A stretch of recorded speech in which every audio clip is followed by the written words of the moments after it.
રેની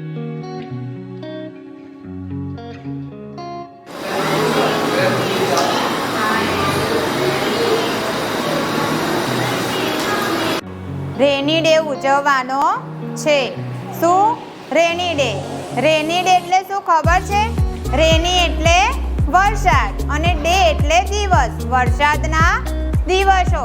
તો આજે આપણે અહીં બધું જે ડેકોરેશન કર્યું છે એ આપણે રેની ડેનું કર્યું છે. હવે રેની ડેમાં તો વરસાદના દિવસો, અત્યારે શું ચાલે છે? ચોમાસું, હે ને? વરસાદ પડે છે.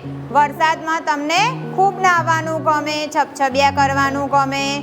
પછી વર્ષાની ઋતુ એ વર્ષા ઋતુ ઋતુઓની રાણી છે. વર્ષા એ ઋતુઓની રાણી છે. તો વરસાદ પડે તો જ આપણે પાણી પડે ને આપણને પાણી મળે છે. વરસાદનું જે પાણીનું મુખ્ય સ્ત્રોત છે એ વરસાદ છે. તો વરસાદ પડે તો જ નદી, નાળા, તળાવ, સરોવર એ બધામાં પાણી ભરાય.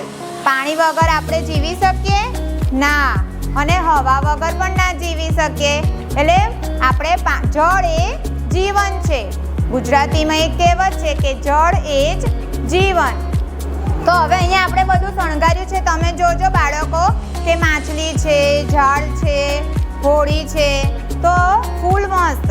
જેમ વરસાદ પડે છે એમ ધરતી પર સુંદર છોડ ઉગે છે, ઘાસ ઉગે છે, સરસ અનાજ ખેતરમાં પાકે છે, હે ને? તો વરસાદ પડે તો જ આપણને અનાજ મળે. હવે વરસાદ પડે છે ને તો માછલીઓ બી બહુ જ મસ્ત પાણીમાં રમતી હોય છે. પછી ફૂલો એટલા મસ્ત ખીલેલા હોય છે. અને ત્યાં તમે મમ્મી પપ્પા જોડે ક્યાંક જાઓ તો જોજો કે ઘાસ ઉગેલું હોય, ફૂલ છોડ ઉગેલા હોય, તો આખું જ લીલું લીલું ઘાસ. તો તમને એવું લાગશે કે ધરતી માતાએ નવી સુંદર ચાદર ઓઢી છે. શું કર્યું છે? નવી સુંદર ચાદર ઓઢી છે. તો એમ વર્ષાની રાણી એટલે ઋતુઓની રાણી કઈ છે? તો જેમ ફૂલ છોડ સરસ આપણને લાલ, પીળા, લીલા, રંગબેરંગી સરસ ફૂલો ઉગે છે અને આપણને વરસાદ પડે છે એનાથી જ અનાજ બધું ઉગે છે, હે ને?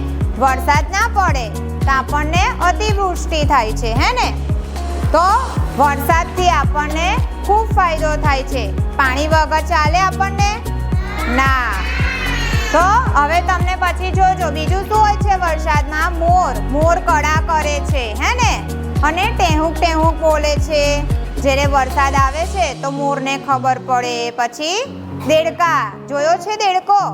કેવું બોલે? ટ્રાઉ ટ્રાઉ. તો દેડકા, મોર, પછી ફૂલો, માછલીઓ જે છે આ ધરતી, જે સુંદર પ્રકૃતિ છે કુદરતની, જે કુદરતની પ્રકૃતિ છે એ સરસ 16 કળાએ ખીલી ઉઠે છે. શું થાય છે?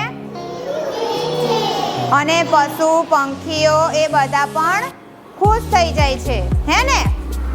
અને આવી રીતે આપણે આજે રેની ડે ઉજવીશું અને આજે એક આપણે રેની ડે વિશેનું ગીત ગાઈશું.